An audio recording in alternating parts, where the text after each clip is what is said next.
Hello दोस्तों, स्वागत है आप सभी लोगों का हमारे यूट्यूब चैनल स्टडी समागम पर। साथियों, अंतरिम बजट के संबंध में मैंने आपको कल एक वीडियो डाल दिया था। दोस्तों, मैंने आपको उस वीडियो में बता दिया था कि किसको क्या मिला है अंतरिम बजट से। साथियों, उसके संबंध में मैंने आपको कंप्लीट वीडियो बनाया था। यदि आप लोगों ने वीडियो जाके नहीं देखा तो जाके देख लीजिएगा। लेकिन साथियों, आज के इस वीडियो में हम चर्चा करने वाले हैं हमारे राजस्थान के वासियों के संदर्भ में कुछ महत्वपूर्ण अपडेट को लेकर के।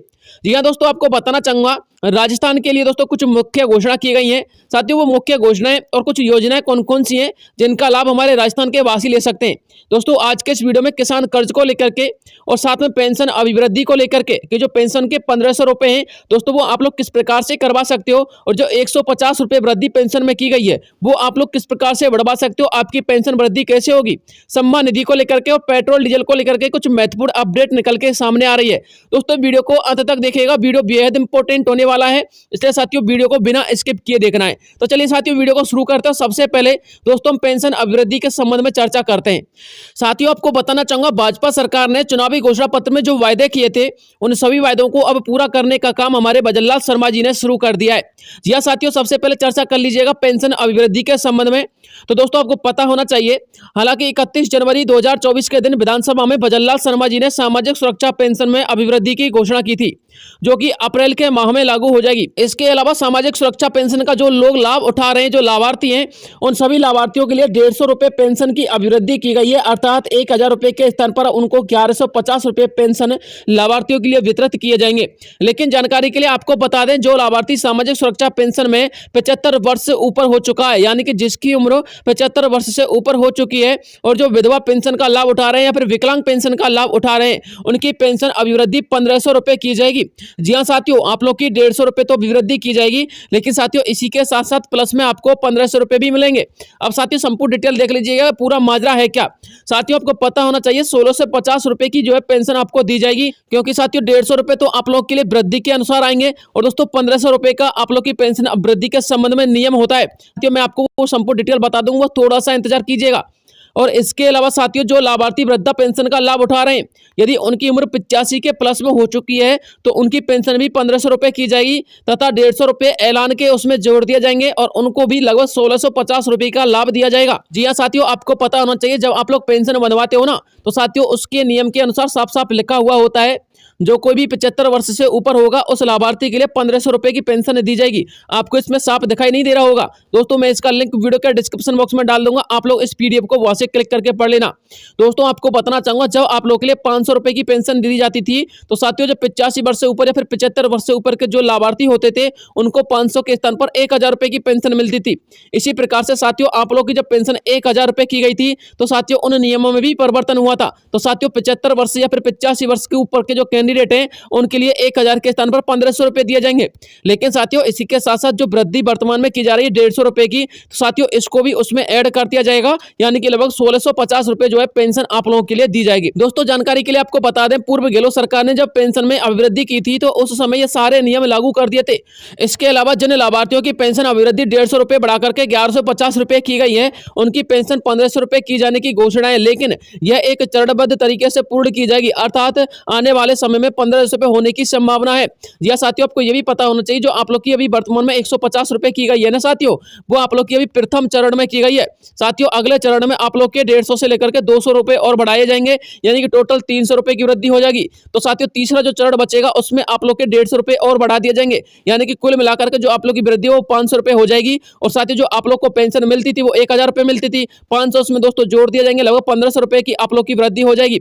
लेकिन साथियों इसके लिए एक चरणबद्ध प्रक्रिया जो है लागू की गई है, उसको साथियों आपको फॉलो करना होगा। दोस्तों, आपको इंतजार करना होगा। तो साथियों, पेंशन अभिवृद्धि का संबंध में ये अपडेट थी। और दोस्तों, जो कैंडिडेट ये चाहते हैं कि सर 150 रुपए जो वर्तमान में पेंशन वृद्धि हुई है वो हम किस प्रकार से बढ़वा सकते हैं, तो साथियों आप लोग को कुछ भी करना आवश्यकता नहीं है, आप लोग की पेंशन ऑटोमेटिक बढ़कर आएगी। लेकिन साथियों मैं आपको बताना चाहूंगा, जिस किसी भी लाभार्थी ने अभी तक केवाईसी नहीं करवाई है वो केवाईसी करवा लीजिए साथियों, तभी आपको जो है पेंशन की अभिवृद्धि मिल पाएगी। अब बात करते हैं किसान सम्मान निधि के संदर्भ में क्या अपडेट है। तो साथियों आपको इसके बारे में पहले ही बता दिया, मैंने ऑलरेडी एक वीडियो बना दिया है, लेकिन थोड़ी सी अपडेट और भी देख लीजिए जो नई अपडेट है।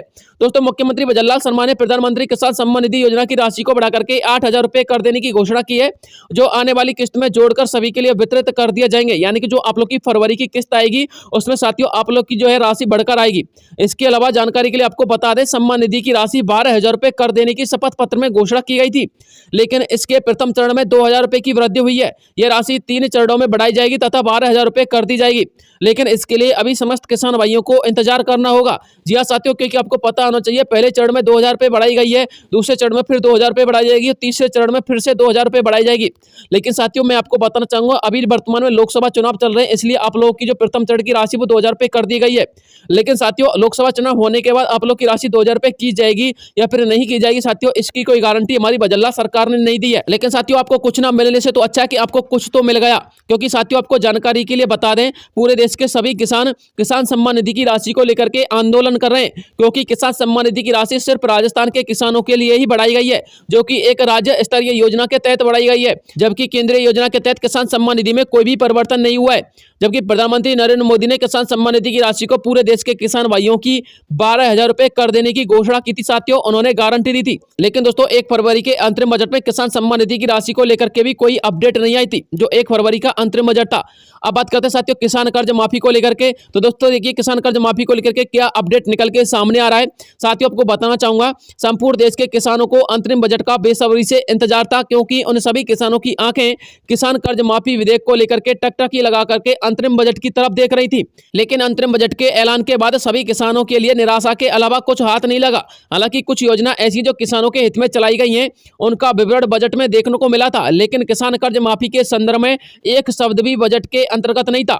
कुछ किसान भाइयों ने केंद्र सरकार पर आक्षेप लगाते हुए कहा कि केंद्र सरकार अडानी के बेटे का 11,000 रुपए करोड़ का कर्ज माफ कर सकती है, लेकिन किसान कर्ज माफ करने के लिए उनके पास बजट नहीं है। अब बात करते हैं साथियों अगले बिंदु की। दोस्तों आगे लिखा हुआ है, केंद्र की अपेक्षा राजस्थान के किसानों को कहीं ना कहीं सहानुभूति देखने को मिल रही है, क्योंकि केंद्र की योजना किसानों को जरा सा भी लाभ देने में सक्षम नहीं है। लेकिन वहीं राजस्थान के अंतर्गत किसानों को कुछ ना कुछ लाभान्वित योजनाएं संचालित हैं, जिनके माध्यम से उन्हें सीधा लाभ पहुंचाया जा रहा है। इसी के साथ साथ किसान सम्मान निधि की राशि में वृद्धि भी की गई है, और कृषि विभाग के मंत्री किरोड़ी लाल मीणा जी ने किसान कर्ज को लेकर के एक बयान भी प्रस्तुत किया है, जिसको लेकर के उन्होंने कहा है कि हम राजस्थान के समस्त किसानों के लिए राज्य स्तरीय ऐसी योजनाएं लेकर आएंगे जिनसे राजस्थान के किसानों को कर्ज मुक्त किया जा सके। हालांकि कृषि विभाग के मंत्री किरोड़ी लाल मीणा जी ने यह भी कहा था कि किसान कर्ज माफी केंद्र सरकार के ऊपर निर्भर करती है, ना कि राज्य सरकार के ऊपर। लेकिन राज्य सरकार अपने स्तर पर जितना किसानों के लिए कर सकती है, हम उससे कई गुना ज्यादा काम करने की कोशिश करेंगे। तो साथियों ये अपडेट हमारे राजस्थान के अंतर्गत राजस्थान के किसान भाइयों के लिए निकल के आ रही थी, वो मैंने आपको बता दी है। अब बात करते हैं पेट्रोल डीजल के संदर्भ में क्या अपडेट को बताना चाहूंगा। भाजपा सरकार की अंतरिम बजट में पेट्रोल डीजल को लेकर के कोई विशेष घोषणा नहीं की गई थी, लेकिन राजस्थान सरकार पेट्रोल डीजल के दाम सस्ते करने जा रही है। जानकारी के लिए आपको बता दें, वजल्लाल शर्मा जी तथा उनकी सरकार का यह कहना है कि फरवरी के माह में पेट्रोल डीजल के दाम सस्ते हो जाएंगे। लोकसभा के चुनाव नजदीक आने वाले हैं, इसलिए पेट्रोल डीजल के दाम सस्ते करना सरकार की मजबूरी है। हालांकि दाम कितने सस्ते होंगे इसके बारे में अभी कोई पुख्ता जानकारी नहीं है, लेकिन पेट्रोल पर 17 रुपए तथा डीजल पर 12 रुपए सस्ते दाम होने की घोषणा सामने आ रही है, सूचना सामने आ रही है। वजल्लाल सरकार लोकसभा चुनाव में प्रदेश की जनता को लुभाने के लिए पेट्रोल तथा डीजल के दाम जल्द से जल्द सस्ते करने वाली है। फरवरी के महीने में पेट्रोल तथा डीजल के दामों में कमी देखने को मिलेगी। वैसे साथियों फरवरी का महीना शुरू हो चुका है, लेकिन देखते हैं कि फरवरी के अंतर्गत कितनी फरवरी को पेट्रोल तथा डीजल के दाम सस्ते हो जाएंगे। अब बात करते हैं साथियों महिलाओं के संदर्भ में। तो दोस्तों मैं आपको बताना चाहूंगा, महिलाओं के लिए विशेष योजना है लखपति दीदी योजना। दोस्तों महिलाओं के हित के लिए महत्वपूर्ण योजना साबित हो रही है। और दोस्तों लखपति दीदी योजना का डाटा जो है अंतरिम बजट में भी आया था। तो साथियों लखपति दीदी योजना के लिए मैं आपको कुछ अपडेट देने वाला हूँ, कुछ जानकारी देने वाला हूँ। जो हमारी घर की महिला है वो लखपति दीदी योजना का लाभ जरूर लें। और साथियों लखपति दीदी योजना से आप लोग किस प्रकार से जुड़ सकते हैं वो भी मैं आपको बताऊंगा, बस आर्टिकल को पूरा पढ़ लीजिएगा। लखपति दीदी योजना पूरे देश में चलाई गई योजना है। इस योजना का लाभ पूरे देश में लगभग 1 करोड़ महिलाओं को मिल चुका है। अब आने वाले समय में 3 करोड़ महिलाओं को लाभ देने का निर्णय बजट घोषणा पत्र में दिया गया है। जानकारी के लिए आपको बता दें, यदि आप राजस्थान के निवासी हैं तो राजस्थान के अंतर्गत लखपति दीदी योजना का शुभारंभ 23 दिसंबर को हो चुका है। हालांकि इस योजना से जुड़ने के लिए अभी तक कोई ऑफिशियली वेब पोर्टल लॉन्च नहीं किया गया है, यानी कि ऑनलाइन जो ऑफिशियली वेबसाइट होती है ना साथियों, आप लोग ऑनलाइन रजिस्ट्रेशन नहीं करवा सकते। लेकिन यदि आप लोग इस योजना से जुड़ना चाहते हैं राजस्थान के अंतर्गत, तो आप अपने नजदीकी आंगनबाड़ी केंद्र की सहायता ले सकते हैं, क्योंकि साथियों नजदीकी आंगनबाड़ी केंद्र के माध्यम से लखपति दीदी योजना के द्वारा जोड़ा जाता है।